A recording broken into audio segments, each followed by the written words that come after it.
Hi everyone, welcome back and thank you for lending me your ear. I truly appreciate it and I absolutely detest saying it. But if you're here today listening to me, please take 1 or 2 seconds out of your life and hit that subscribe button. I truly need you to do that for me. And I know this is asking a lot, but please try and listen to the video to the end. If you really can't do that, then please get up, go to the loo, or switch the kettle on. Whatever you do, please let the video play through.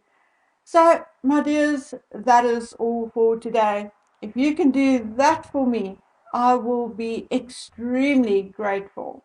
So, with that said, please let's get to the business of the day. But first, to Lady Skipper and Johannes, thank you. Your words of understanding, support, and encouragement meant a lot to me this morning and actually made me cry. Thank you. Honestly, guys, if it wasn't for some of you, Mary Ann, Kathy, Cornelia, Maria, Debbie, Michelle, and many others, I really actually do not wish to name names because I'm always afraid I miss someone and then I unknowingly offend someone. But really, I said to my daughter that I think if I did not have this channel and old Dragon Man, I would have given up a long time ago. You guys are my escape.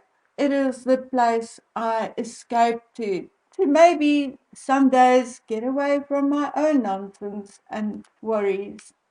Okay, so I think this photograph of Prince Edward and Jonathan, the 192-year-old tortoise, is the most iconic I have seen in a long time. And I think it should be made photo of the year at least somewhere on some platform. Anyway, it is just stunning. It looks like there was some kind of human animal connection there. And I almost went, I wonder what they are saying to each other.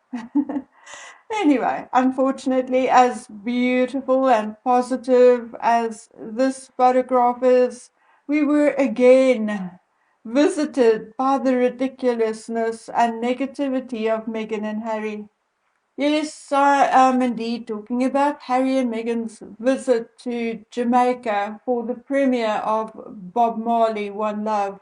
Okay, now listen. Harry and Meghan can go to any movie premiere, any concert. Heck, they can go wherever they want to. But with Meghan and Harry, there is always a message, always an agenda, always something. And that is what is causing this lump in our throat, this itch that we cannot scratch. At least I can say with all honesty that that is the reaction I get when seeing them 99% of the time. Now, before we even start on the political issue, the subliminal messaging and all the other crap, let's just talk about the body language and appearance. First and foremost, I keep hearing all these stories about a rocky marriage, etc. But I must admit that the last few times I saw them together, I actually saw less animosity than was evident before. Certainly, walking into this venue, there was absolutely no sign of it.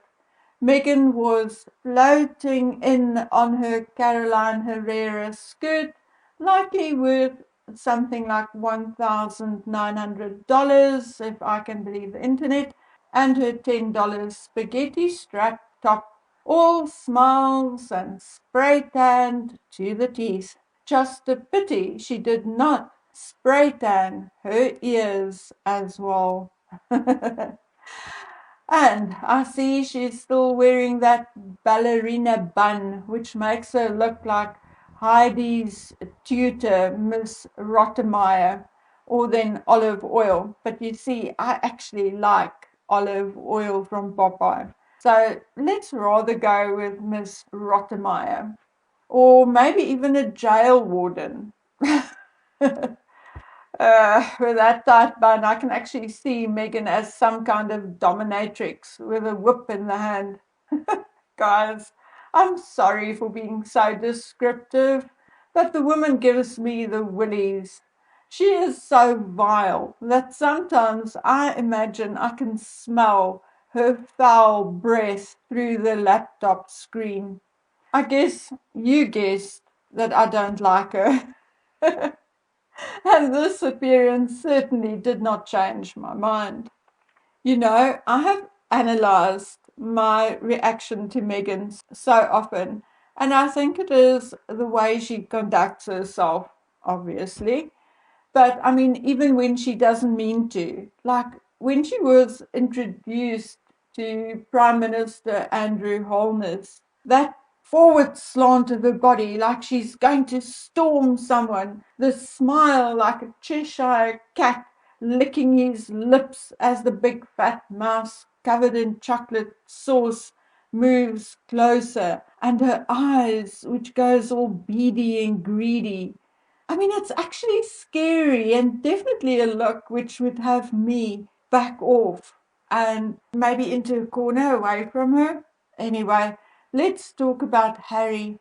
Well, looking at Harry's oily scalp and the redness of his cheeks and ears, which was also very visible BP, and BP stands for before Photoshop.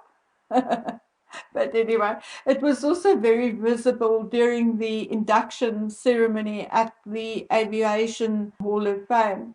It is my opinion that he has to lay off the booze and whatever else he is on soon, very, very soon, because he may think he is healthy because he's still jogging, etc. But there's definitely something going on, maybe high blood pressure or whatever else. But I mean, I can't diagnose him. I'm not a doctor. And even if I was, I would not have examined him. So honestly, I can't say exactly. But honestly, I've not seen Harry look this bad, even in his days in and out of bars, until he actually met Meghan. And specifically since they've moved to the United States. For Pete's sake, I mean, can't he shave his neck hair, which is growing into his collar? And he should give up on those hair plugs as well. He could rather just shave it, cut it very, very short. I mean, keep it short like his brother. Or, I mean, otherwise he can look at Brian Robbins, whom they were photographed with, John Travolta, whom he was with just the other day, who had chosen the totally clean, bald shave. Those guys are much older than Harry, yet they look better, younger, and much, much cleaner. I mean, I sometimes imagine that I can actually smell Harry's oily scalp. Horrible, just horrible. Anyway, all this BS about Harry being so unhappy in the United States, missing his family and friends, is, I think, just that. BS, rubbish, utter nonsense, and gaslighting. I'm not blind, and I saw his facial expression as he walked in with Meghan, and then he turned around and he threw a peace sign at the crowd or the photographers. Harry is actually in his element. He now sees himself as a hood boy, one of the cool gang. I don't know how to explain what I see and feel in coherent words, but for me, the Harry pre-Meghan no longer exists, not even deep down inside. He is gone. The transition is final. Now, let's get into the nitty gritty, shall we? We know Jeff Bezos turned 60 and that he had a huge celebration on Saturday. So, who exactly attended the party? Well, here are a few who made the list. Beyonce and Jay-Z, Kiara, Russell Wilson, Oprah, Gayle King, Kim Kardashian, Kris Jenner, Hailey Bieber, Heidi Klum, Jewel, Kendall Jenner, Ivanka Trump and Jared Kushner, Paris Hilton, Bob Iger, Bill Gates, Roger Goodell from NFL fame, and obviously a few others. But no, Meghan and Harry. Katy Perry and the Black Eyed Peas performed for the evening, but they were also guests. So Harry's supposed one-time buddy Orlando Bloom was indeed also there. Now, I can, with a 99% certainty, tell you why I think Harry and Meghan were not at the party on Saturday. And I think it is because, maybe with the exception of Oprah and Gayle, I do not think there was one single woman there who actually likes Meghan.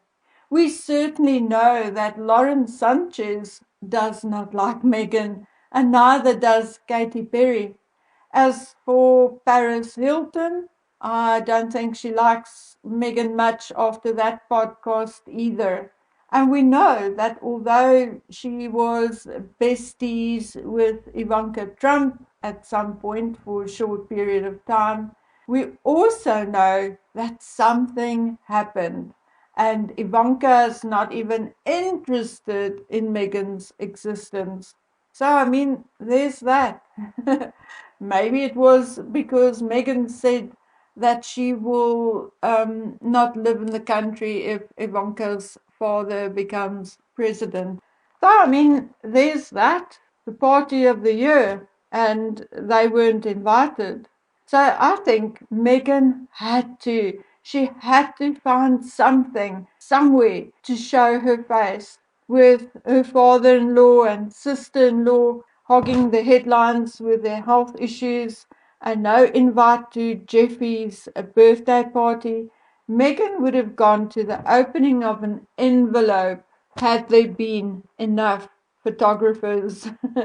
But there are other reasons why Harry and Meghan may have chosen to abandon their sick child, even if ever there was a sick child or even a child at all.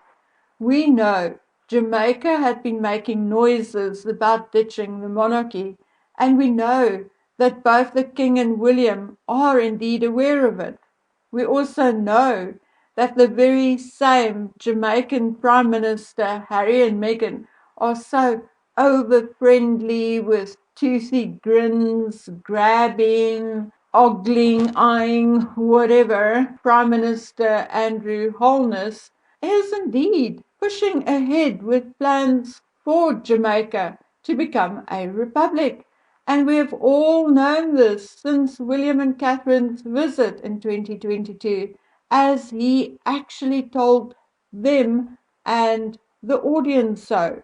Now, again, this is just my personal opinion and view, but I support and agree with independence and a duly elected president because I cannot and never could see the point of having a head of state who only visits once every 7 to 8 years. As much as I do not agree with my country where the state president fills the role of both president and prime minister, I do feel that a president should be around to promote the country every day of his tenure. Anyway, this is a matter for the Jamaicans to decide, and should the decision become final and they move into a transition period, it will be up to the King to handle it as graciously as he did the decision of Barbados in 2021. Now, I firmly believe that Jamaica will become a republic. But like South Africa and Barbados, they will likely choose to remain in the Commonwealth. So, at a time when the King and Catherine are incapacitated for health reasons and it is a difficult time for the monarchy, I think it is more than insensitive of Harry and Meghan to appear so publicly in Jamaica. I think they are sending a clear message into the world.